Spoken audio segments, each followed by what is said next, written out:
Hello everyone, welcome back to my channel. इस आज की इस वीडियो में हम लोग देखने वाले हैं काली लिनक्स के कुछ बेसिक कमांड्स। बिकॉज देखो यार, अगर मैं स्टार्टिंग में ही एडवांस चीज़ों पर चली गई तो कुछ लोगों को तो ये सारी चीज़ें समझ आ जाएगी, लेकिन जो काली लिनक्स को यूज़ करना जानते ही नहीं उनका क्या। वो लोग या तो कमांड्स को कॉपी पेस्ट करेंगे या फिर वो कमांड्स को याद करेंगे, जो कि बिल्कुल भी सही तरीका नहीं है। तो मैंने सोचा कि हम लोग क्यों ना बेसिक चीज़ों से स्टार्ट करें, उसके बाद हम एडवांस चीज़ों पर भी जाएंगे। जैसे हम स्टार्टिंग में देखते हैं कुछ बेसिक कमांड्स, फिर उसके बाद थोड़ी एडवांस कमांड्स देखेंगे, फिर हम लोग ये सब देखेंगे कि काफ़ी चीज़ें इंस्टॉल करनी पड़ती है तो उसके टाइम पे काफ़ी एरर्स आते हैं, तो वो सारी चीज़ों को कैसे सॉल्व करना है। कमांड्स को हमें याद नहीं करना, कमांड्स को हमें समझना है, उन्हें पढ़ना है। तो उसके बाद फिर हम एडवांस चीज़ों पर जाएंगे। So without any further do let's get started. सबसे पहली कमांड एंड सबसे बेसिक कमांड होती है डेट, जो कि ऑब्वियसली टर्मिनल पे डेट देखने के लिए की जाती है। देखो आप, मैंने कमांड लगाई डेट, एंटर किया एंड आज की डेट दिखाने लगी।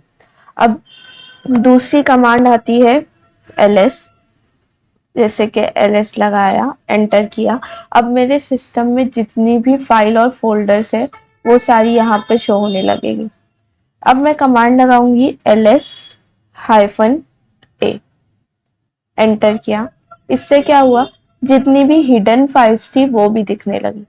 मतलब इसमें तो जो सिस्टम में है वो दिख ही रहा है, लेकिन इसमें क्या हुआ, ls-a से सारी हिडन फाइल्स भी दिखने लगी। अब मैं कमांड लगाती हूँ ls-c, एंटर किया। इससे क्या हुआ, फाइल एंड फोल्डर सिस्टम में जिस भी फॉर्मेट में है उस फॉर्मेट में आ गए। तो देखो कमांड वही है, लेकिन -a-c ये सब लगाने से हमें नई नई चीजें पता चल रही है। तो ये सारी चीजें जो होती है ये याद करनी नहीं होती। जैसे कमांड मेन है हमारी ls, मैंने आगे लगा दिया -हेल्प। इससे क्या होगा, इस कमांड की हेल्प मेन्यू खुल गई, आप देख सकते हो। तो हर कमांड की ऐसी हेल्प मेन्यू होती है। जैसे कि आपको जो भी कमांड की हेल्प मेन्यू पढ़नी है या उसके बारे में पढ़ना है तो आप वो कमांड लगाओ, आगे लगाओ -हेल्प। तो इससे क्या होगा, इसका यूजेज दिखाया है यहाँ पर ls, और ऑप्शन मतलब ये सारी चीजें होती है। तो आपको जो भी करना है आप इसके बारे में पढ़ सकते हो। इससे क्या होगा, आपको कोई भी कमांड याद करने की जरूरत नहीं होगी। नेक्स्ट कमांड है क्लियर कमांड। अब मुझे क्या करना है, मुझे इन सारी चीजों को क्लियर करना है। तो मैं क्या करूंगी, सिंपली इधर लिखूंगी क्लियर एंड ये सारी चीजें क्लियर हो जाएंगी। नेक्स्ट कमांड है cd। ये किसी डायरेक्टरी के अंदर जाने के लिए यूज होती है। जैसे कि मैं करती हूँ cd डेस्कटॉप, ठीक है, एंटर किया, मैं डेस्कटॉप के अंदर आ गई।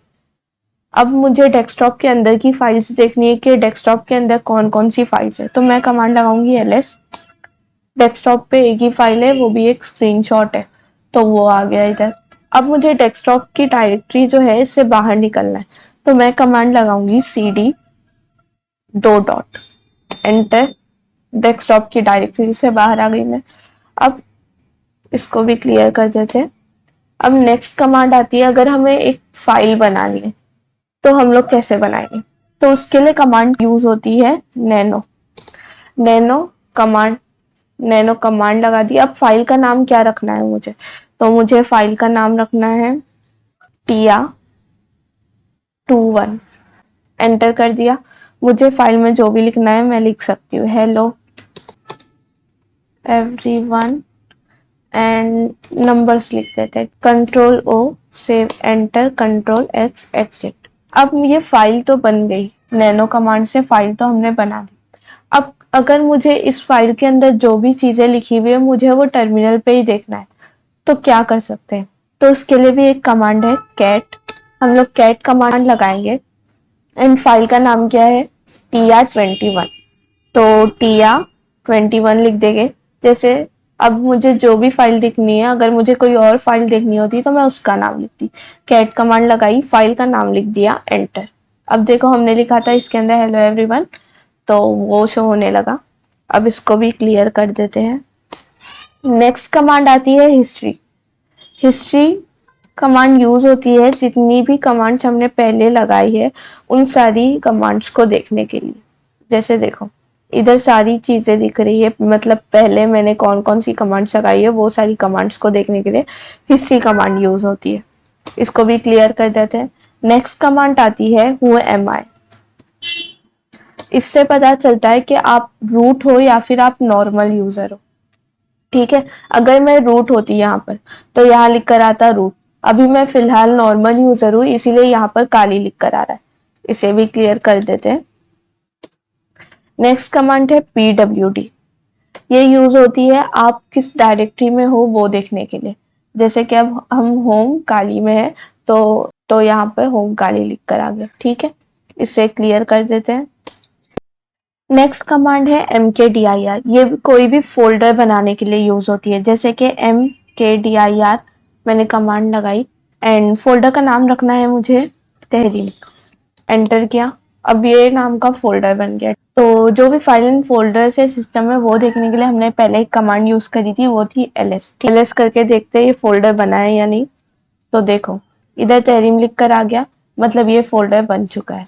अब तहरीम के अंदर जाना है मुझे, तो मैं क्या करूंगी, cd तहरीम। ये सब वही कमांड्स है जो हमने पहले लगा चुकी हैं। cd तहरीम, तहरीम के अंदर आ गई। मुझे अब इधर एक फाइल बनानी है तो मैं कमांड लगाऊंगी नैनो एंड इसके अंदर जो भी नाम का फोल्डर बनाना है वो सब बना सकती हूँ। मुझे इससे बाहर निकलना है तो मैं कमांड लगाऊंगी cd एंड दो डॉट, एंटर, बाहर आ गई। तो ये सारी चीजें इस तरह से वर्क होती है। जितनी भी कमांड थी ये सब, ये सारी एकदम बेसिक कमांड्स थी। मतलब अगर आप एक बिगिनर हो तो आपके लिए काफ़ी हेल्पफुल होंगी। आप यहाँ से स्टार्ट कर सकते हो काली लिनक्स को यूज़ करना एंड उससे समझना। एंड जितनी भी कमांड्स होती है उन्हें याद करने की ज़रूरत नहीं होती है। हर किसी की एक मैनुअल होती है, आप उस मैनुअल को पढ़ पढ़ के सीख सकते हो। जैसे जैसे आप प्रैक्टिस करते जाओगे आपकी स्किल्स उतनी ही बेटर होती जाएगी। That's all about today's video. Thanks for watching.